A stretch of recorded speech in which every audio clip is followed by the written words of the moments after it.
All right, guys, it's time for our second ever Adaptation Fixation. Last time we did the Super Mario Brothers movie, which is kind of misguided and not Mario, but still charming. Now we're doing Double Dragon, and that sure is a movie. It's half of that. Yes, it is. Okay. It is one of those things. Before we start, I'm just gonna say mea culpa on this one. When we were starting the series out, we wanted to do mostly, play it by ear, but I figured that we should probably do, one movie from the early 90s, one movie from the late 90s, and kind of so on to get a general idea of how video game movies kind of have functioned, and then just do the ones that interest us. Spazzy and I kind of talked about a few ones. You wanted to do Tomb Raider. Yes. Which I have never seen, and I wanted to do Double Dragon, which is a film I had seen, but long ago enough that I didn't remember anything in it. This is my first time. I had never seen this. And, I am let me tell you. so sorry. I don't know if I can suggest this movie even as like an ironically bad movie. No. It's a product of its time. I'll give it that. And it is weird. So first things first. Let's talk about Double Dragon.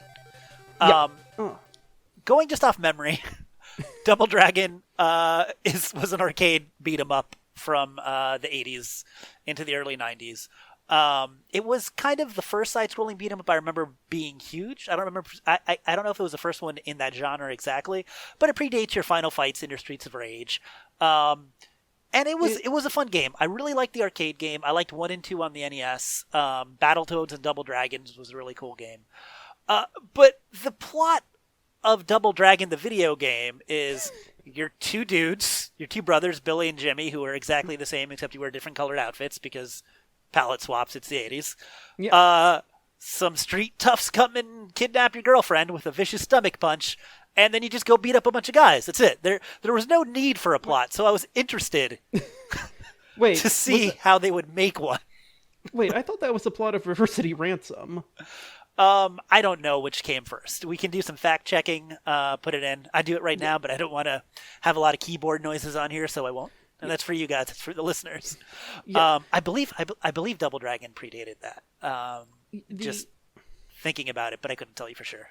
Yeah, there's not really a plot in these games beyond that. There are the most you get are that there are recurring enemies that are kind of like mini bosses, like a large guy called a Bobo and a dominatrix called Linda.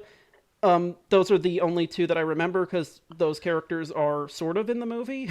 Yeah, and that's the thing too. I'll be completely honest. I used to live for these beat 'em ups back in the day.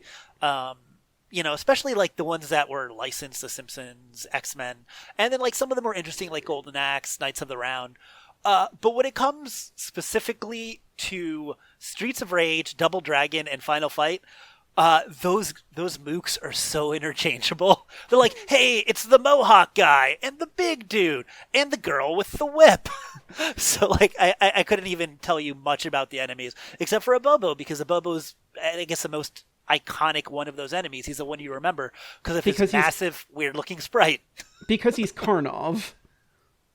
Yeah, basically. He's a weird-looking dude, but not as weird as he looked in this movie. But okay, so that's the background of this. Double Dragon was fairly popular. It was featured heavily. It was in The Wizard, which we should watch someday and talk about. We will watch someday. I'm already mentally signed thinking about that, but we will. It had, like I said, the spin-off with Battletoads. It had a weird fighting game that was based off of a cartoon, which also had a weird plot where they used swords and were Henshin style like superheroes with transformations. It was also odd, but not as odd as this movie, because I'm not sure what this movie wanted to be. And unlike the last movie, which at least half of them wanted to be a profitable, easy, kid, family-friendly Mario movie, and the other wanted to be a weird political movie, but those were at least directions. This doesn't even really have that kind of opposing directions. It's just sort of like a sludge. Yeah, it was. Here's what I got out of it. It felt like a lot of those weird ninja, because Ninja Turtles came out in 1990. And I felt like I was trying to ape the tone of that a little bit but not the serious parts, just the wacky fighting parts. Like the choreography reminded me of the Ninja Turtles movie and of things like Three Ninjas and other like kind of 90s silly kid martial arts movies. Yeah. But then like the tone of the movie, it had these weird like commercials and newscasts, which it's like, also RoboCop.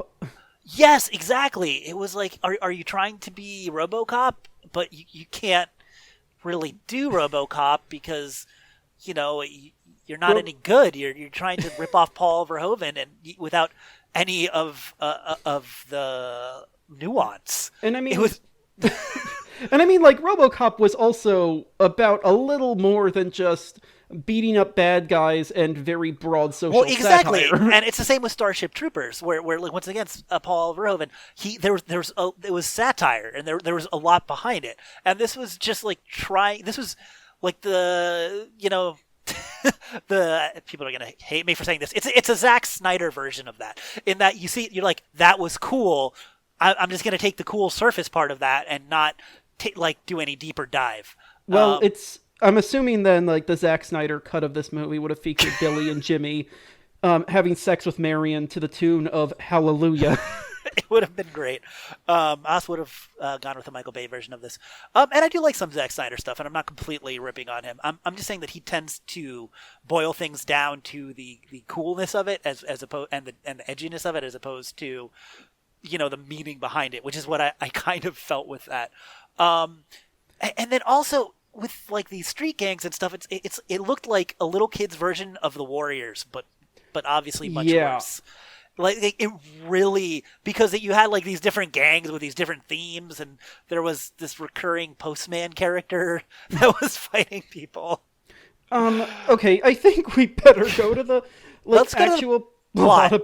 Yeah, let's start. Let's go through the plot of the movie. I honestly don't remember much of it. Maybe you should walk us through it. I watched it 3 weeks before you did because we ran into some scheduling troubles. Okay, I'll see what I can remember. So, no, we can do that together. But I was gonna actually go with the production a little bit first. Okay, yeah. Tell us about this. I know zero about the production of this. I will be fascinated to find out. Okay. Yeah, so this is directed by a guy named James Yukich, who has done some other movies, but he's mostly famous for being a longtime music video specialist. He does a lot of stuff for Iron Maiden, Genesis, a ton of Phil Collins music videos.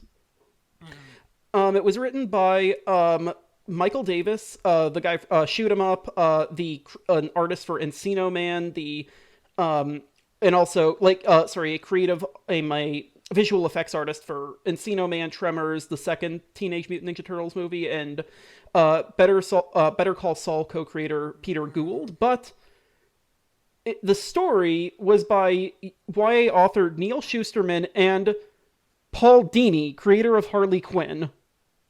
Paul Dini is somebody I admire quite a bit, just from, once again, he's able to take nuanced takes on characters but still provide them in a child-friendly setting. But not everything's going to be a winner, man. And this was definitely not a winner. Yeah. I'm just, when I was looking that up, it wasn't looking that up. I saw it on the screen, I think, and I was just, what the hell? And there was a lot of talent involved in this. Yes.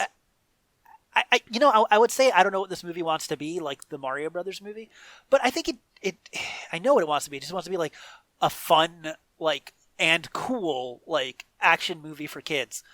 But it's just not very watchable. Yeah.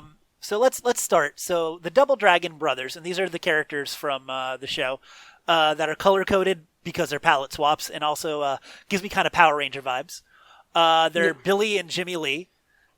Billy, played by Scott Wolf, hilariously enough. And hey, it's that guy from Party of Five. I think before Party of Five it had to have been, yeah. Yeah. Because this is early 90s, and he was very young. And then Mark Jimmy. Dacascos. It is, yeah. So Billy and Jimmy are two guys, and they live in, I think they call it Neo Tokyo at some point. I know it's supposed to be like the ruins of L.A. Yeah, it's New Angeles. New Angeles, yeah. They apparently some point in the 2000s there was a quote big quake, and now it's the New Angeles of the far distant future of 2007. Ooh, yeah, that does sound like it's far away. Yeah, the crime has taken over the city, and the police have made deals with all the main gangs so that the crime runs at night and not in the day. Andy Dick is a weatherman. Yeah, but do you know the best part about Andy Dick is? He's playing Andy Dick. That's the name of the character, but it's 2007, and he looks exactly like he did then, and he's Andy Dick. Yeah, anyways. It's Andy Dick, George Hamilton, and Vanna White running are now like your main television hosts. Madonna is apparently married to Robert York. Jerry Brown is the vice president. Mm-hmm. It was okay. And so there's these brothers, and their father was an archaeologist. Is that what he was? Because he had... Let's go with yes. Yes. No, he was. Okay. Because he found a mystical artifact called the Double Dragons, which is some sort of magical doohickey. In the very first scene of the movie, you see some people stealing it from a village. But was that when his dad got it? Or was it... Okay, now I'm a little confused. So anyways, you see characters that are dressed like ninjas from Mortal Kombat for some weird reason. That's definitely the outfits. Stealing it from like a village. But then half of that, the other half of the medallion. I guess his dad split the medallion, hid one in some weird village. They took it from that village. The other half is with the caretaker of his sons, who barely looks older than the sons, and I thought that was a little weird too. Yes. Whose name is Satori. That's the character's name. Played by Julia Nixon. Okay. Now, all of this needs a villain, right? Yes. And we get our villain, who is Koga Shuko, nay Victor Guizman, played by Robert Patrick, 3 years out of Terminator 2. Oh my! And it's so great because he is chewing the scenery in this movie. He does not care, and the special effects are like 10 times worse than Terminator, which was a few years back. And I know it didn't have the same money, but man, these effects, just YouTube them at some point and be like, man, they're bad. It looks like, you know, people talk about PS1 cutscenes. It is not even there. Yeah. I'm just gonna read a quote from an interview he gave with the AV Club a few years ago on this movie. That was a movie I did that on paper I thought could really work. It didn't really work that well. A couple things. There's one scene in the movie where it's like he randomly picks some Japanese name, which would not play with modern audiences at all. It's literal cultural appropriation. I know people like to throw that term around, but that's literally what he did. He's just like, yep, taking this Japanese guy's name because it's cool. Because as he says, a quote from the movie is that no one wants to party with Victor Guzman. Which I know for a fact is ridiculous, because I don't know much about the latter-day Bush administration era America, but I can definitely tell you that in a video game world, a dude named Victor Guizman would be the coolest dude to party with. I would party with him, so already he's wrong. Victor Guizman, the villain of Fatal Fury 4. Yes, he had... so he has half of the magical doohickey. The brothers have the other half. His half allows you to control the soul, which means he can turn into a shadow guy and do cool things like force choke people as a shadow and take people over. That sounds way cooler than it is. So I get where he's coming from, where it sounds like it would work on paper, because he turns into like a 2D. He turns into Mr. Game & Watch. Yes. And goes and like chokes people. A couple cool things. He always fights when he does hand-to-hand fighting really lazily while still smoking his cigarette through one of the like little electronic, I don't know what they call them, but a cigarette's in a little electronic thing. He never takes it out of his mouth when he fights. So you know he's a badass. And in keeping with our last film, where the villain had a weird, bizarre fetish for some kind of weird object, in that case it was mud, he's obsessed with his sunglasses, and there's a whole thing where it's like, I can't go out without my sunglasses, and you kind of assume that it's going to mean that he turns into like a vampire, but no, it's just... No, it has nothing to do with anything.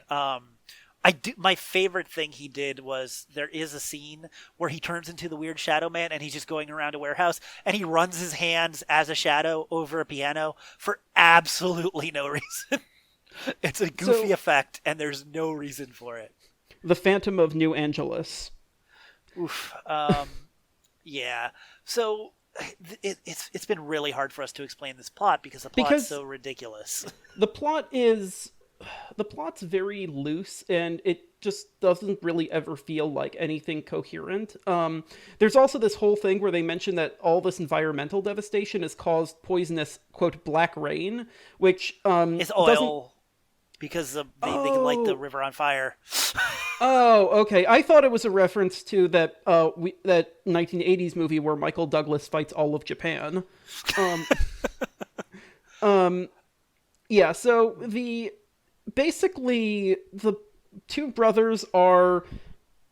I don't really want to call them do-gooders because they complain about being do-gooders throughout the whole movie, but they basically fight. They basically fight in an underground fighting ring against gangs. Yeah, but it's like almost like it's a tournament because there's like a dojo type deal, and they're martial artists. And so Billy's the one in blue, and he's the fun-loving, wisecracking one that makes lots of fart jokes. And then Jimmy is in red, and he's all business. Also, one of them's white and one of them's Asian, and I would say it was a progressive thing, but based off of other choices in this movie, it wasn't, and it's also not explained, which is fine, but a little weird. Like, they never say one thing about it. Yeah, I'm also just going to take this moment to just make a complete tangent and say that Mark Dacascos is really good in John Wick 3. I mean, there's a ton of talent in this movie. Robert Patrick is awesome. And both of the Lee brothers are cool, and I think they're good castings. Scott Wolf is pretty decent. They both have good martial arts scenes. Scott Wolf's a little like he was channeling like some major Power Ranger vibes. It was really cheesy, but yeah, it's kind of weird because like Dacascos is a very good martial artist, and Wolf kind of has that really fun 90s white guy karate that you kind of saw in like the late 80s. Yeah. But it's really weird seeing that kind of together. Yeah, it was like they were just it was just a weird casting for them as brothers, just but I kind of get it because like Billy is supposed to, and this once again, this has nothing to do with the race. I'm just saying it was weird because of their styles and everything. But I guess Billy's supposed to be kind of more of the fun-loving party one, and Jimmy's supposed to be more serious. So I guess it makes sense that Jimmy's karate was a little more, better, good. Doesn't really involve like slide whistles as he runs through someone. Yeah, no, Billy. Yeah, it was like Ninja Turtles, man. That's what I said. It was like campy Jackie Chan, and Jackie Chan's already a little campy sometimes, but like, you know what I mean? Like, but Jackie Chan can also like be like serious when the film needs to be serious. Exactly. It was like prop comedy fighting. Yeah. Very Three Ninjas. Exactly. But less competent. Right, and so you have Billy like that, and then you have Jimmy who still does that stuff, but you can tell actually knows what he's doing, so it's a little weird. But okay, I guess just real quick rundown of the plot. Let's start at the top, because I think we can do this. So, archaeologist dad finds some magical doodad, sends half of the doodad across the world, the other half to his sons, who are being taken care of by some woman.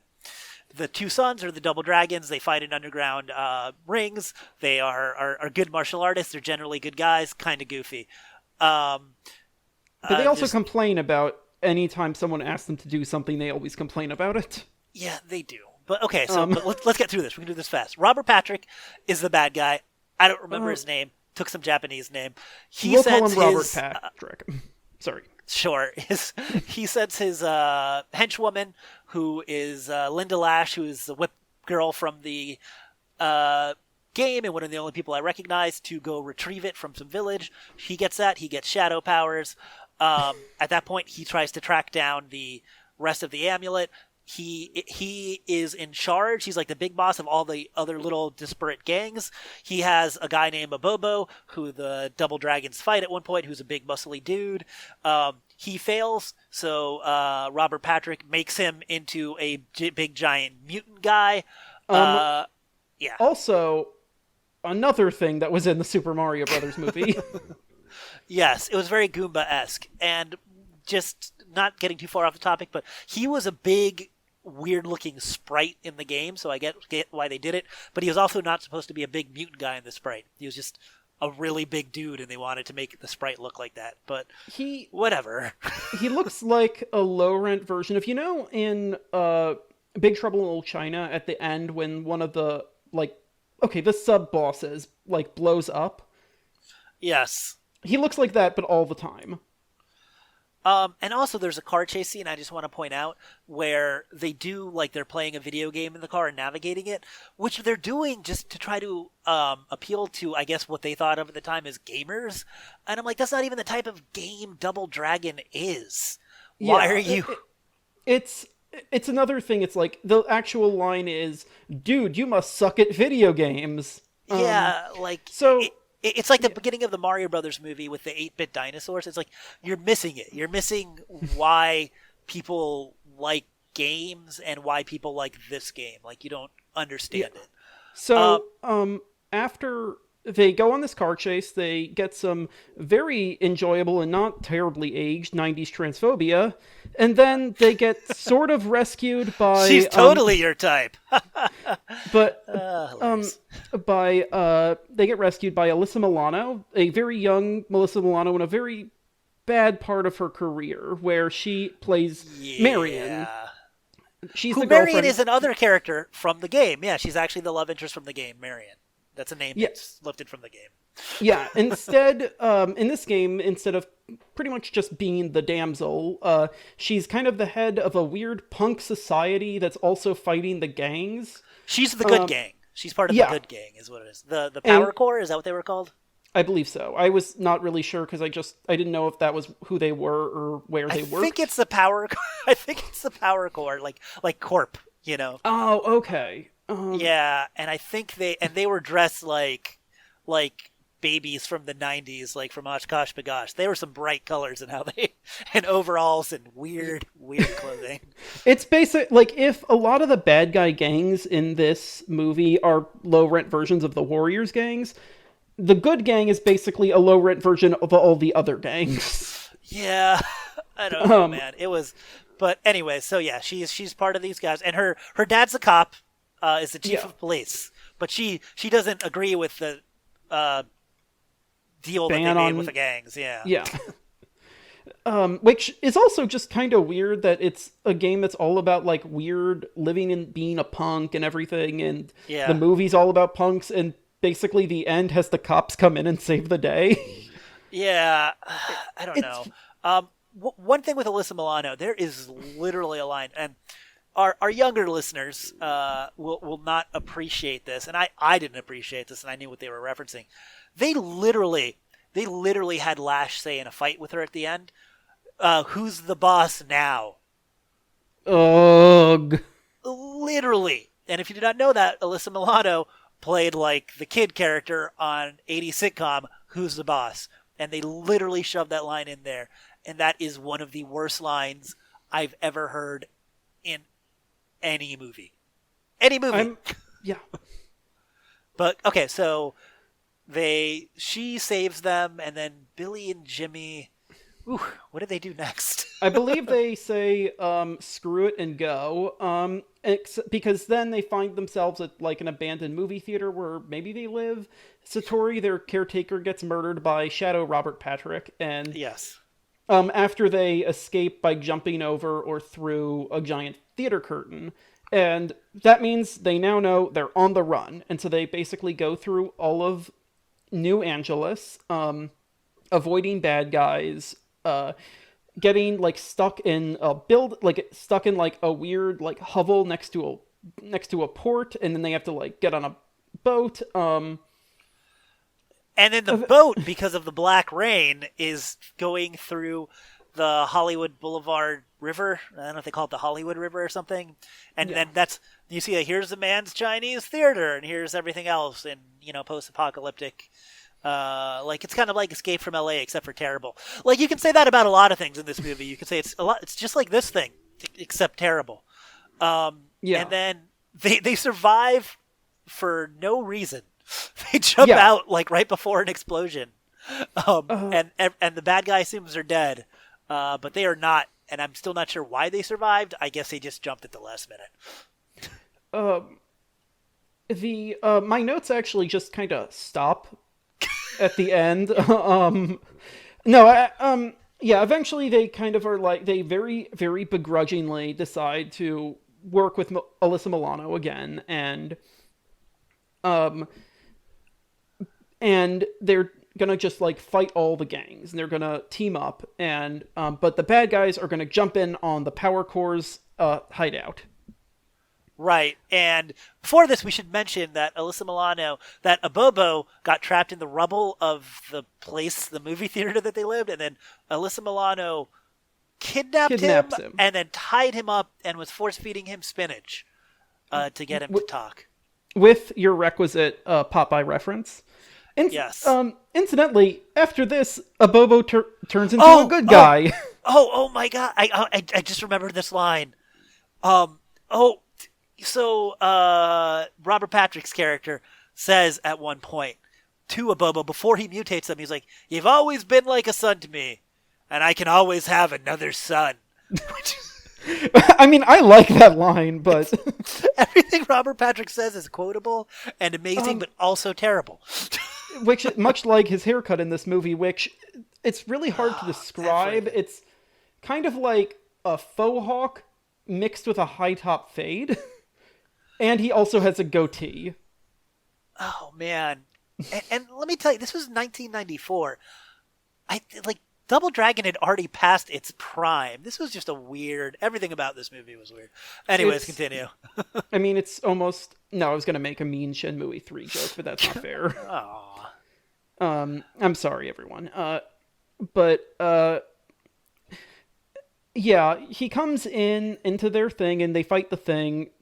I'm really sorry. I know this sounds like we're just sort of like moving off the cuff on this, but a lot of the film just really just folds together in a really hard to describe way. But eventually, Robert Patrick uses his shadow powers to take over Jimmy's body, so you get one of the double dragons fighting the other double dragon over the double dragon.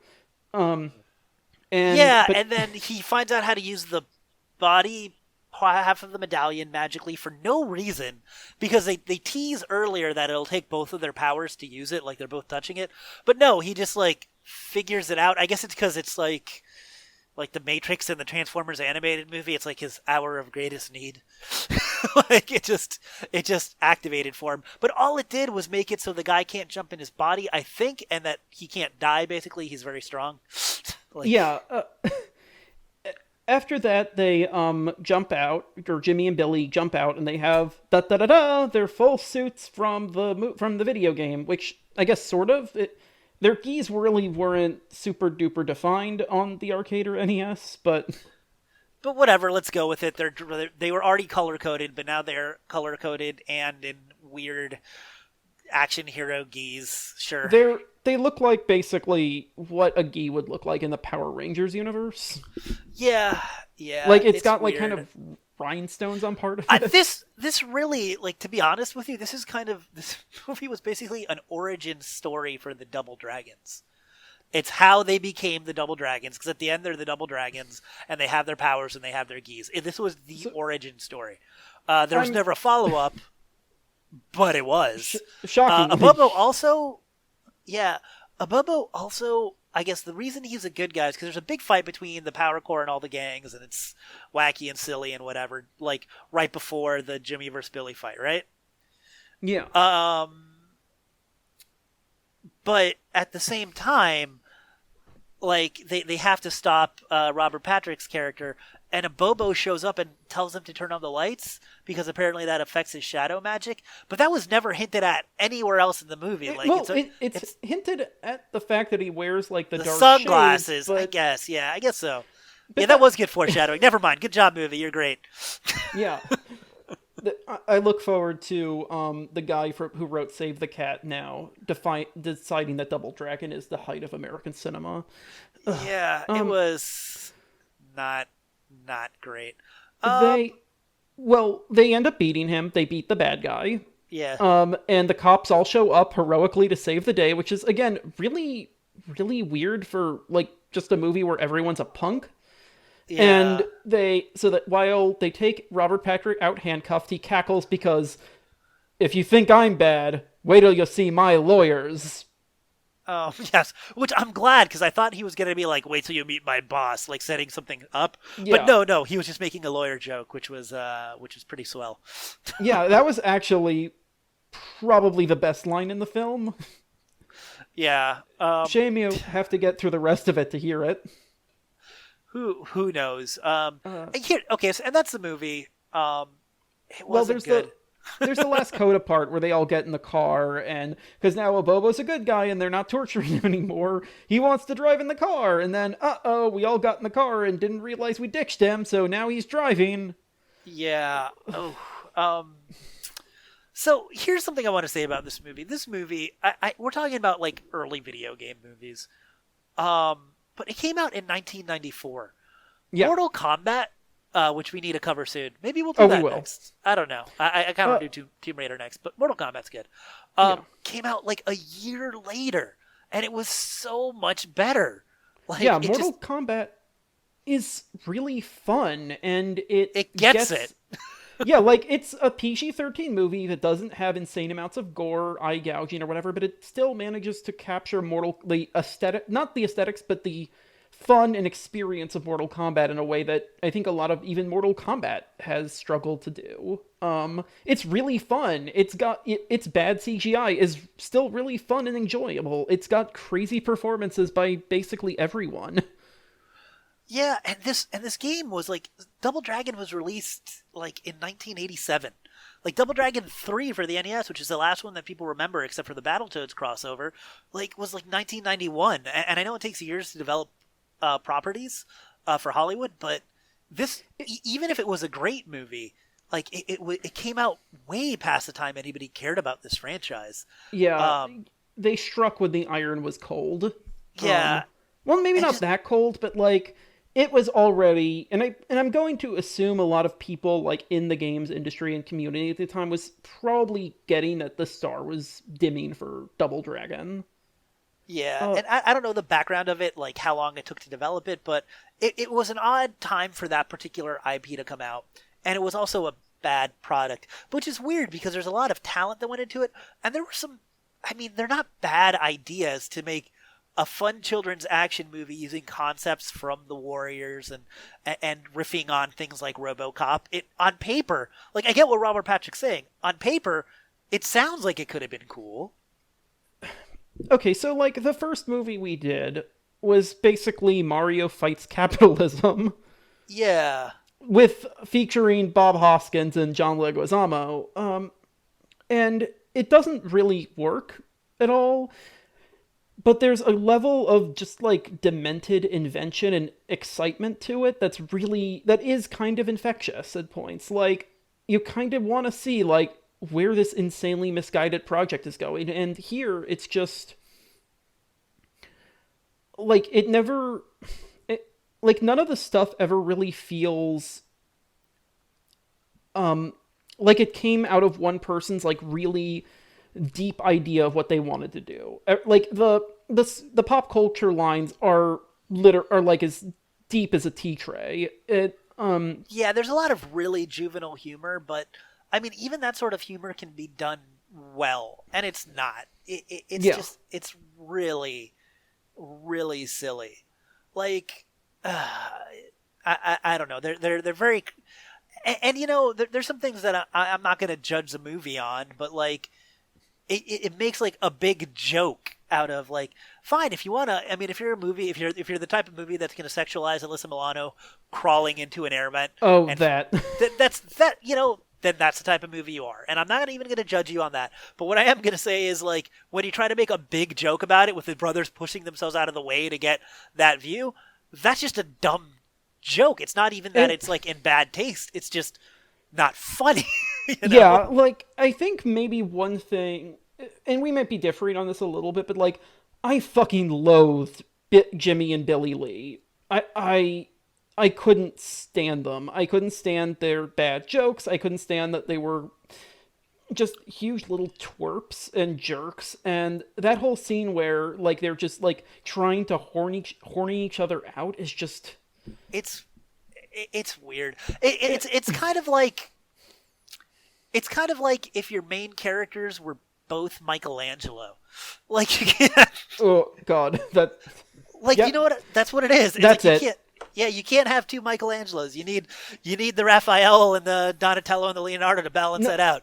If every character's Michelangelo. One of them is Michelangelo, and the other is Michelangelo, except also Raphael. In one person. Yes, exactly. Oh, like okay, to give you an example, like the way that he knows that Jimmy has taken Jimmy's body back again is there's a big joke because they're the Lee brothers. He's like, no, you're ugly, I'm homely. Like, that was a big joke because they're homely and ugly. But you're uglier, so you're ugly. It's like, it's just not funny. Like, even as a little kid, I wouldn't have thought that was funny. And it's also, look, I get that this was not really meant as to have that much dramatic heft, if any, but at the point in the story, it just doesn't work. Like, it just... Yeah. And that's... Because there are parts of the film that do try to have, like, actual pathos, usually involving, like, the brothers thinking about their parents or their caretaker, but, like, or Alyssa Milano with her cop dad, but, like, none of it lands. It just feels really perfunctory. Yeah, this is like the best way I can describe this movie is it almost seems like not even a parody, like a pastiche of what someone would think that a bad 90s video game movie would be on another TV show. Like, we were watching a TV show where somebody was watching a bad 90s video game movie. It would be this. Like, it's so on point for what it is. It's kind of like a less competent version of, like, the fake shows on regular show. Yeah, exactly. It's just... I don't know. Once again, I wouldn't recommend this. It's not, because it's not even, you can't even, there aren't any, all of the ideas are poorly executed, even the good ideas. You don't want to root for the heroes. The only reason would be, I guess, to laugh at the bad effects and to enjoy Robert Patrick hamming it up, because he is the highlight of this movie.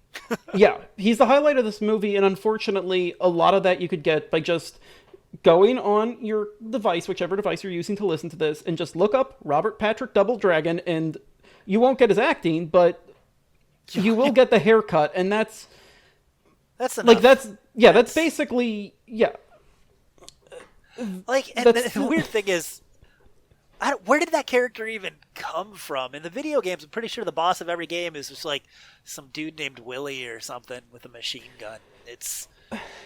I feel... Okay, so this is kind of coming up to a part of this that I think both of us were thinking of in the back of our minds, which is that Double Dragon is not what you would call a particularly rich series for information. For adaptation.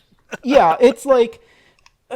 like I was thinking about how, like, Pokemon is so filled with stuff, just as one example, that they could make a movie based on a weird side game, and that works. But, like, there's not, and so... This doesn't mean that Double Dragon can't have a movie, but you have to basically make a lot of the stuff around it. So I guess you start with maybe the brothers. They're brothers, they fight, so they fight, a boss. Yeah, and they I guess they tried, man. Okay, Did they? I'm gonna wrap this up. Don't see this movie.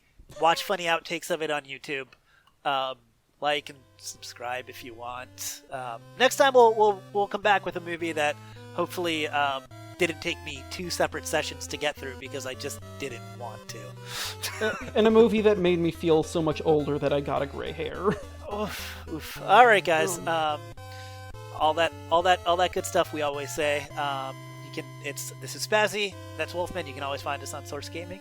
And until the next one. Yeah, the next one, which will be either Mortal Kombat or Tomb Raider, and I am so excited to watch something that isn't this. Oh man, I love Mortal Kombat. All right, bye guys. Bye.